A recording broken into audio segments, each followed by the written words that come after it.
On the last episode, we finished the inside of the house and made it somewhat livable. Then I hibernated the whole summer. While the inside of the house was comfortable, the outside was absolutely atrocious. As you can see, the outside of the house looks terrible. I really didn't mind at first because I was kind of looking at it like it was a security system. It looks like it's super old or something. It's not old, it just has been exposed to the elements. When it rains, it leaks through the little cracks in the walls here. So far we've been okay, but we haven't been caught in a real hurricane either. I had fallen off of the scaffolding and came to terms with the fact that I didn't have the best balance, so I hired a couple of the neighbors to help me out with this one. They had a really cool, interesting way of building the scaffolding. They basically installed the scaffolding directly into the wall. And then when they finish, they'll pull it out, patch it up, and put masilla over it. In Spanish, we call the helper the chalan. Today I was going to be the chalan, and my job would be to mix the concrete. The mix we're using is 1 bag of cement, half bag of cal, limestone, or lime, and 8 buckets of polvo, and a sand and gravel mix. Adding cal to the mixture is very important as it allows the concrete to stick to the wall. In Mexico, they call this process rapeo. Almost done with the first wall. Looks so much better. So much better, and this is only the first layer. It's gonna look really good. After the rapeo, we move to the second layer, which is called masilla, and this is very easy to mix. You mix the masilla with water and a little bit of cement. You take that thing right there and just kind of polish it out basically after it dries a little bit. This was actually one of the easiest projects, but it made the biggest difference aesthetically. Beautiful. Not to mention that it was going to help keep the rain out. With the outside finished, the next big project was to begin terracing our yard. It had been one big hill, and we had a lot of wasted space. I had never built a stone wall before, but it couldn't be that hard, right? As you can see, I'm kind of just piecing this thing together. Right now it's about 2 feet thick this way. So, once it goes up, this wall is not moving. Why, Marcus? Marcus, you interrupted my video. Oh, now you're camera shy, huh? Oh, it wasn't you, huh? The materials list for building a stone wall is pretty short. All you need is concrete, stones, and a level. Basically as a guideline of where I want this boundary. If I follow this line, it should make everything here level. I collected stones from wherever I could find them. Some of them came from around the neighborhood, neighbors, and some I dug up from our own yard. Then I used the broken pieces of concrete from when we demoed the kitchen to fill everything in and level it out.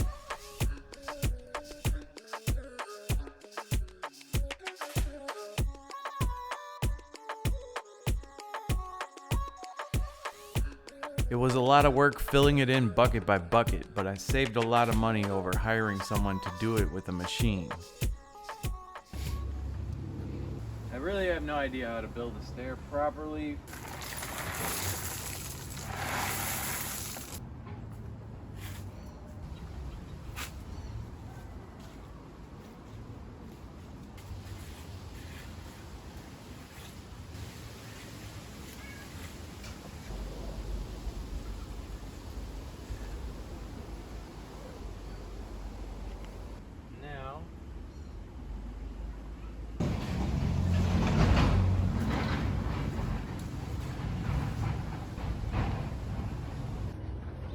What are you doing? Oh, you're making that kind of video. Sí. No. Hey. No. No. Marcus, ¿qué? Me baby, my son is a savage. No. Like the kid. Anyways, today, as you can see, first step is done. I didn't film any part of the second stair here. Wow, look at that beautiful stone wall. Great job for a first timer, incredible. We're about to fill this in. We're going to build a table here. And I need to desperately cut down this huge tree. This is where we had been doing dishes. It had become dangerous because there was a dengue outbreak and lots of mosquitoes around. First thing we had to do was get those trees down and out of the way.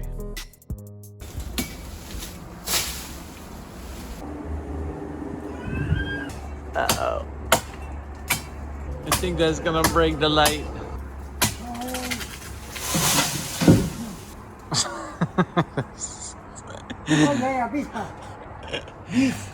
Oh shit.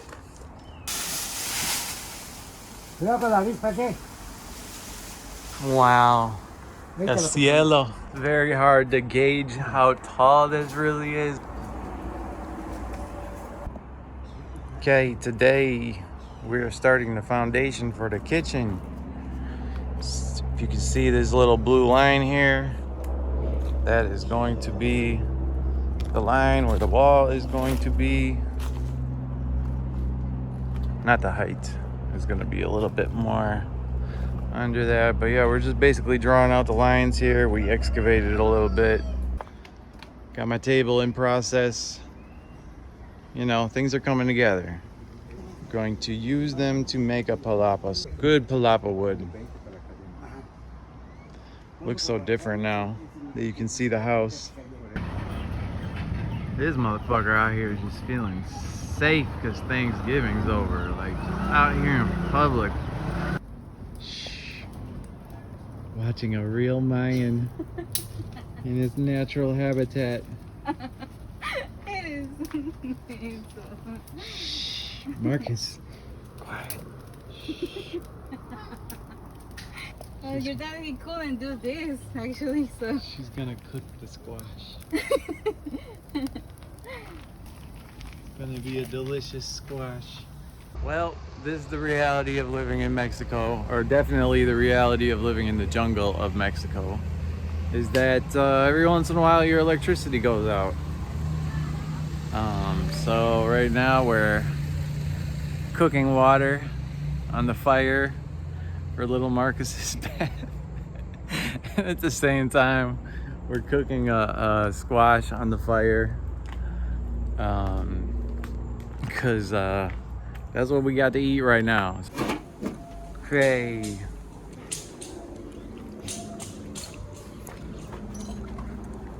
Today we have day 2 of building the foundation for the kitchen.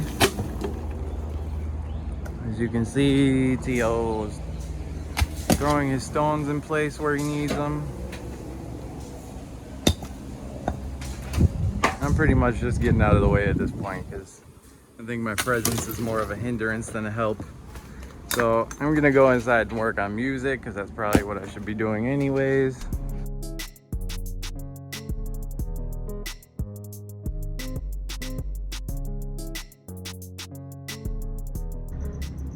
Beautiful. Look at this beautiful wall. Foundation is complete. As you can see, just like the Mayans. Us looks good. I mean, it's not like super beautiful or whatever, but it's super straight. It's gonna be a very, very strong foundation. Be here for 1,000 years. All right, so we got the Castillos in. Yes. And they got 2 pieces of rebar in here, varillas, and tied it together every other. with the Maya. And they're kind of just putting it together like a cage here. The other side. And now it's time to put the forms together.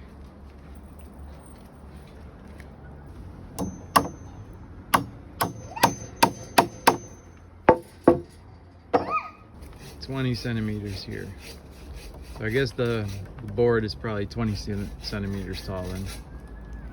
And so now, like, as far as this corner goes right here, just 2 nails right here. 1 nail, 2 nails. Oh, he's not doing it. Mixing the concrete.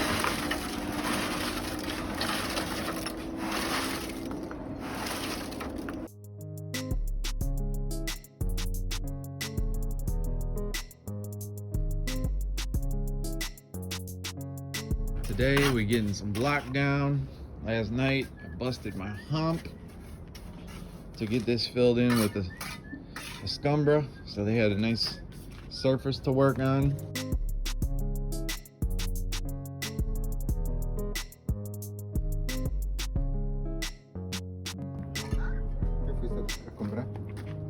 Okay, so very important when you're doing columns, and especially the columns, the castillos, is very important to have a nice watery mix so that it can actually take the form of the forms. Tio is pouring the last bit of concrete into these 2 forms here.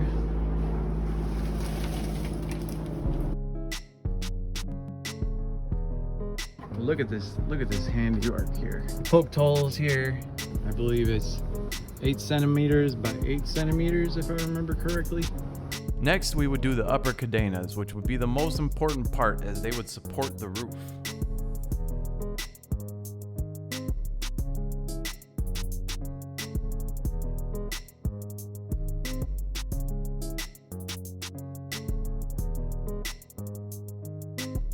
Another form for the top part. While we gathered the materials for the kitchen roof, we started building this wall, which would serve as the foundation for the palapa.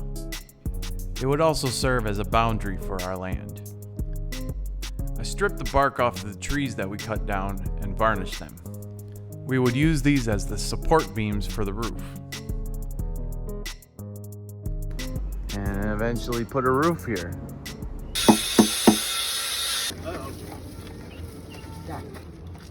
Entonces,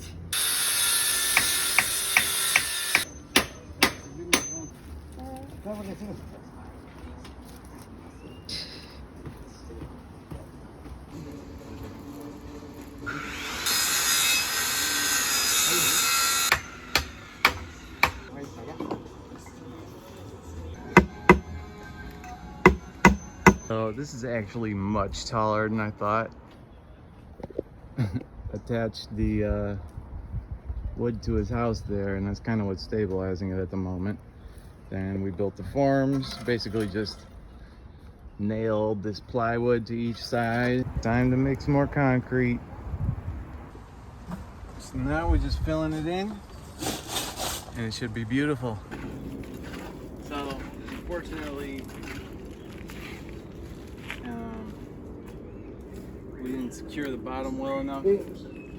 no te clavó. And spraying a leak. So we're kind of gonna have to start over again a little bit. I'm trying to help Marcus. Go get your hammer. Go get your hammer. Go get your hammer, Hefe. Cool. Got it all filled in. We fixed the problem here. Pushed a couple of these up against there. Nailed them down. Wow. Muito loom. Just pulling all this stuff off, you know. Let's see how it looks underneath. With that out of the way, it was time to get back to the roof.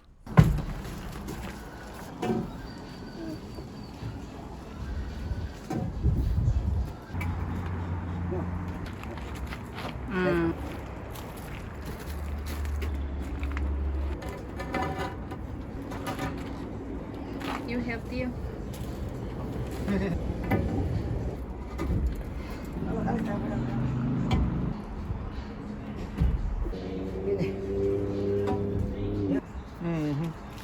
That's how you get it done? So here we're putting all 6 of them together, and then we're gonna move them tomorrow.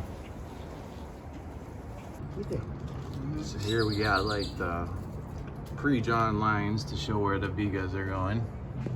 This one is going all the way up against the edge here.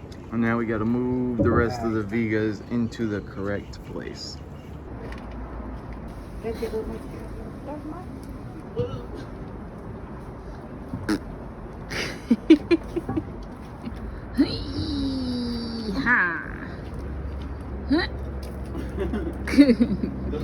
Ya se cansó, tío, ya se cansó.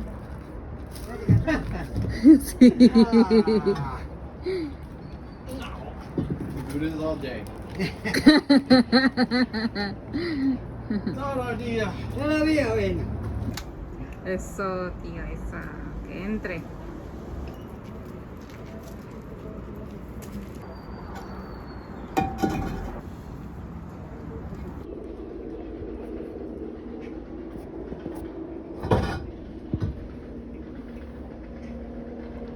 It's a good idea to put up some support beams while you're doing the prep work. Don't take them off until after the roof has cured.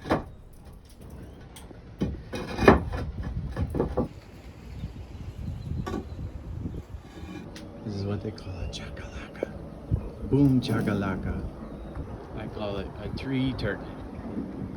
Oh shit, there's another one right there. I didn't even realize.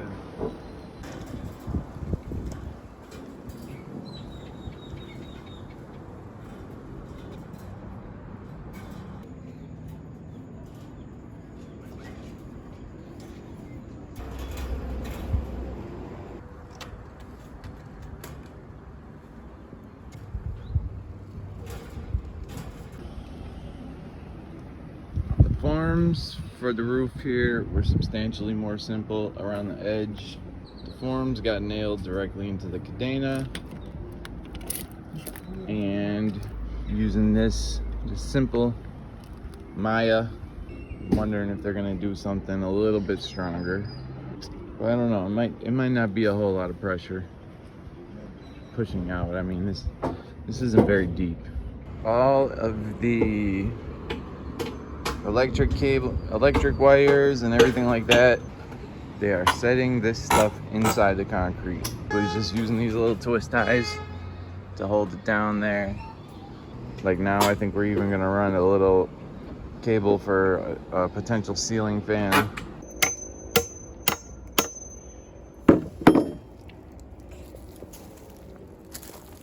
This is going to be the hard part. We need to figure out a way to support that area there, and it's a pretty big distance. So yeah, we need to build these, what they call polines. We need to build a way to support that concrete, and especially this corner here. We need something that's going to support a pretty decent amount of weight on that corner. As you can see, the form is built up until there.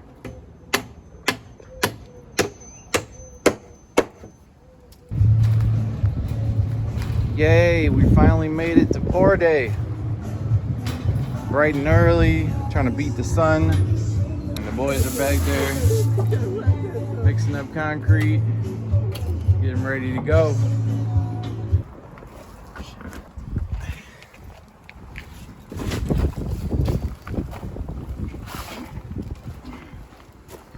Ponle gringo. Te toman una foto como vean para que cómo se ve con su bote para arriba.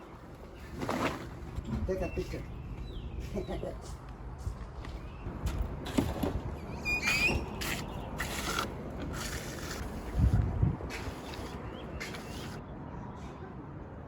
When mixing concrete for techos, cuando mezcla concreto para techos, 6 de polvo. 6 de polvo y 4 de grava. 4 de grava por bulto de cemento. y para pisos, 9 buckets of polvo, and 6 of the grava for 1 bag of cement.